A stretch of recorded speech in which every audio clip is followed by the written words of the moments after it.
Good morning. I hope you can hear this okay because the waves are lapping at the lake shore right in front of me over here. And I woke up this morning feeling absolutely at peace and refreshed. This has been the best place that I've camped yet on this entire trip. There's just something magical about the sound of these waves lapping at the shore. And there was a warm breeze blowing through my tent all night long. And I just slept so peaceful and so comfortable. And this morning, I'm absolutely taking my time waking up. So today is day number 45 on this trip.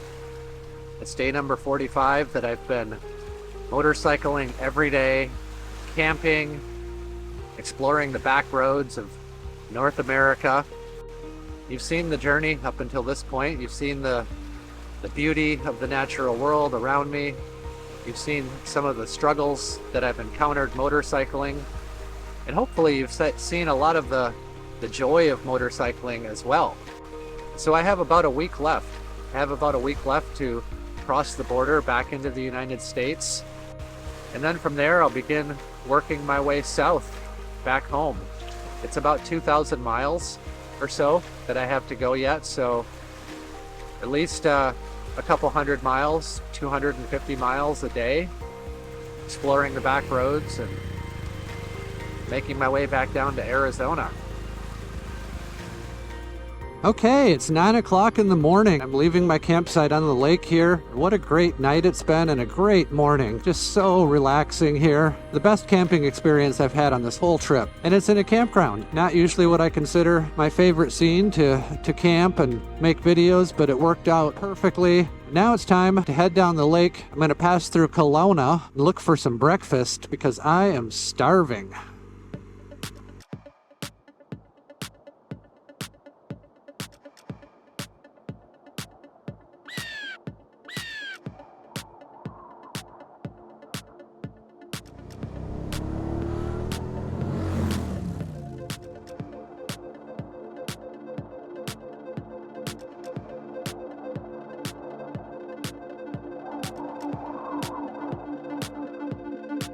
Well, isn't this just the best? This sweeping paved road along the shore of Lake Okanagan. It's twisty and smooth, beautiful views. I feel like I'm in an airplane doing these high bank corners. The 1200 GS just eats up roads like this. Because of the telelever suspension, it doesn't dive when you go into corners. Works really well as a sport bike or a sport touring bike. In addition to its off-road capabilities. Yeah, this is the best stretch of pavement that I've had on the whole trip so far. Here you can see we're riding right next to the water's edge. Beautiful road just continues.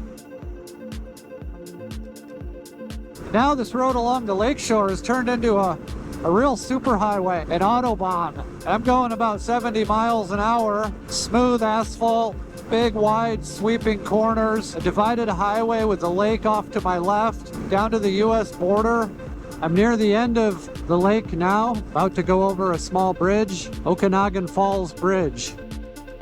I've been riding next to this water for the better part of this morning. Lake Okanagan to the north. The road along the west side of the lake is one of the finest pieces of asphalt that I've ridden in a long time. And it starts out as a 2-lane blacktop road traveling along the edge of the lakeshore. Later becomes almost an autobahn, a divided highway with a barrier in the middle. The opportunity to increase the speed despite the traffic on the road, a smooth, pleasant experience. And now I find myself on the banks of the river in the town of Penticton, watching the floaters go by and their rafts and their inner tubes. Dozens, maybe hundreds of them. They just launched on the other side of the bridge.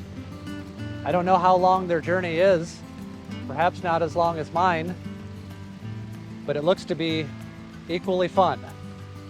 Perhaps even more so on a day like today, on this beautiful early August afternoon.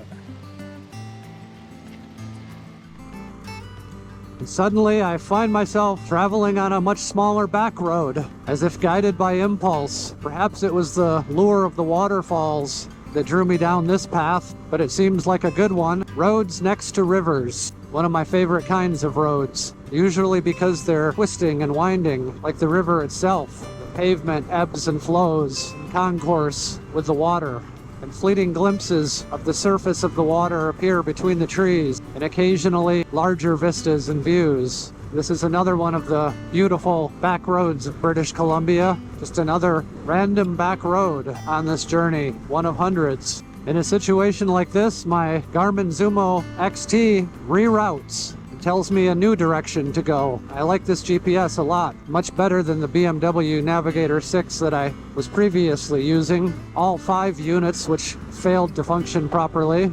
And there before us lies a beautiful example of Okanagan splendor, a green pasture and forest-covered hills, brown grasses of summer. These are the kind of roads that lead us to places we can only best describe in poetry. Off to my left are vineyards of a local winery, the See Ya Later Ranch. Further down this road, the Nighthawk Vineyard. I'm reminded of the town of Nighthawk on the border between Washington and British Columbia, the official end of the Washington Backcountry Discovery Route. Well, this is turning out to be as beautiful of a backroads journey as I could ever hope to achieve. Truly grateful to have the time to meander these beautiful back roads. Roads like this one are, I feel, the beautiful discoveries when you have the freedom to approach the landscape without thoughts of a destination in mind or obligations, openness to instinct, turning where and when it feels appropriate, getting lost on the back roads, just wandering. Roads like this one embody the pure flow state of motorcycling, the rhythm of the road, no interference from other traffic, although one should always be prepared, undulations of the pavement, sensations of temperature and light, shadow, smell, mechanical instinct, light hand on the throttle, vintage truck going by. This is the song of the road, poetry of the road.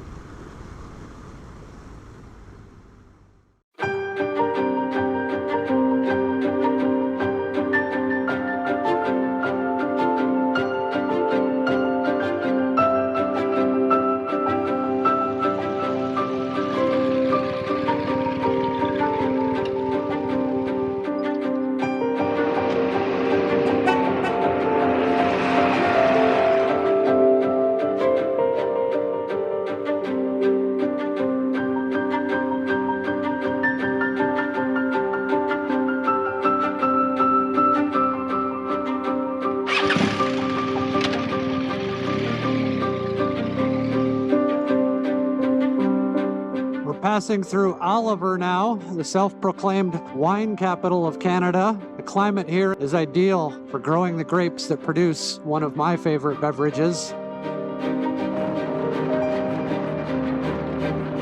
Perhaps you can see off to my right, vineyard upon vineyard upon vineyard. This is indeed Canada's wine region.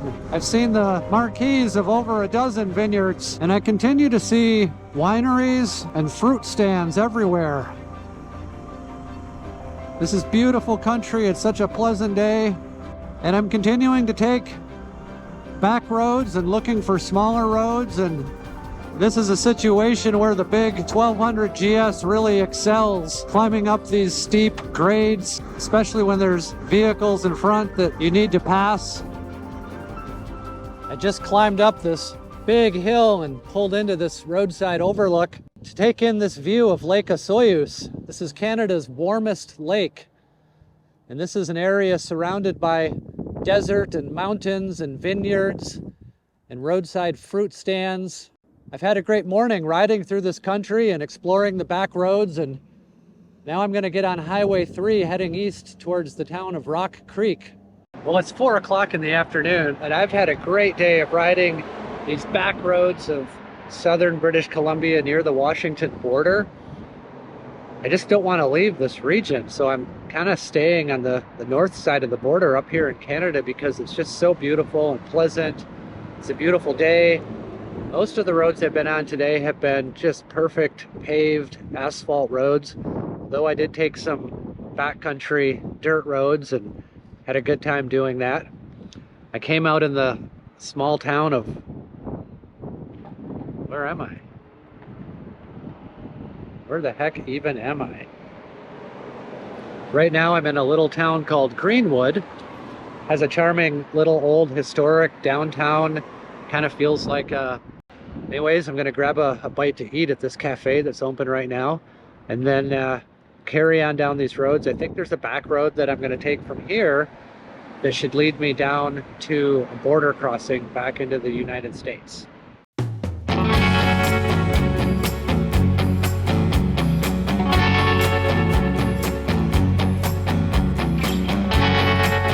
I decided I wanted a little more backroads adventure this afternoon, so I headed up this street, up the side of the mountain here. It's rapidly climbing on this rapidly deteriorating road, which always gives one a good sense of adventurous feelings. Exploring the back roads, this is always one way to have an adventure and find and see unique and beautiful things. Already I can tell you this is a really enjoyable road. I mean, look at this. It's almost a single lane traversing across the countryside here. A few potholes here and there to dodge and decaying edge of the pavement.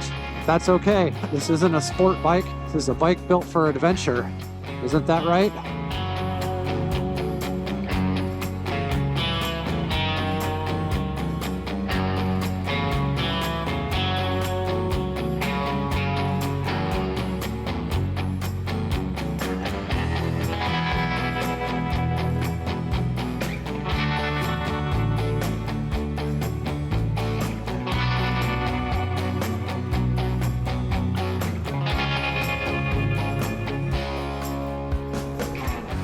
Well, my little road through the countryside turned into quite the trek through the forest here.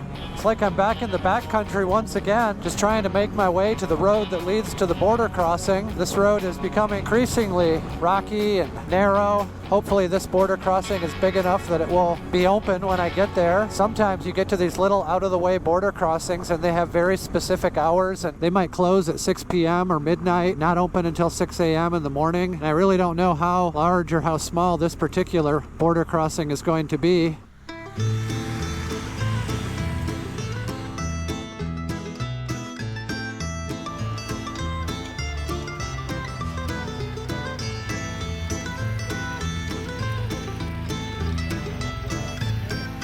Oh, look, there's a llama farm to the left.